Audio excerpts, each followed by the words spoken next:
મને ફાંફડું અંગ્રેજી ન આવડવાનો અફસોસ નથી, મને કડકડાટ ગુજરાતી આવડવાનો ગર્વ છે. કવિ નર્મદ સાહેબે બહુ સાચી વાત કહી છે. પોતાની માતૃભાષા ઉપર પ્રેમ તો હોવો જ જોઈએ. ગુજરાતીમાં આટલું બધું લખાયું હોવા છતાંય ક્યાંક કચાશ રહી જાય છે, અને એ કચાશને પૂરવા માટેનો જ આજે મેં વિડીયો બનાવ્યો છે. પરંતુ એ વિડીયો સાંભળતા પહેલાં મારે નર્મદ સાહેબને 2 પંક્તિ કહેવી છે. એ વિચારે ફૂલે ગજગજ મારી છાતી, હું ને મારી ભાષા બંને છે ગુજરાતી. ચાલો આજે કંઈક જાણી લઈએ, હું અને મારી માતૃભાષા. આજે તમને જણાવવાની છું કે આપણી માતૃભાષામાં એટલે કે ગુજરાતીમાં શું કચાશ રહી જાય.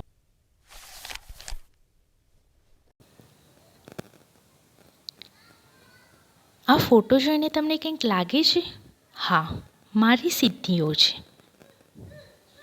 સાયન્સ પછીનું મારું જીવન. હે?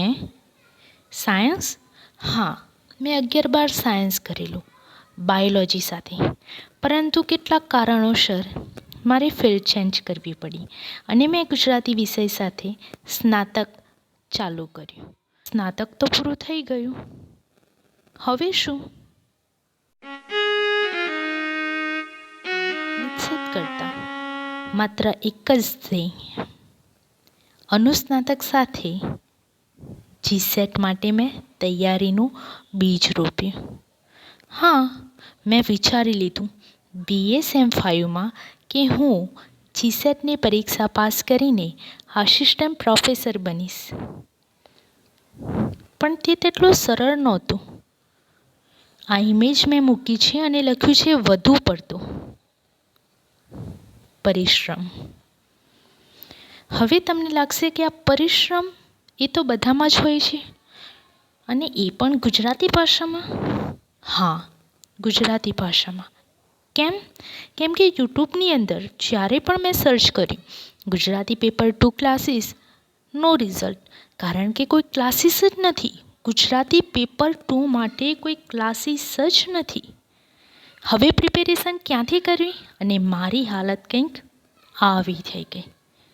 Government job, GSET, PhD, NET, બસ આમ જ ચાલ્યા કર્યું.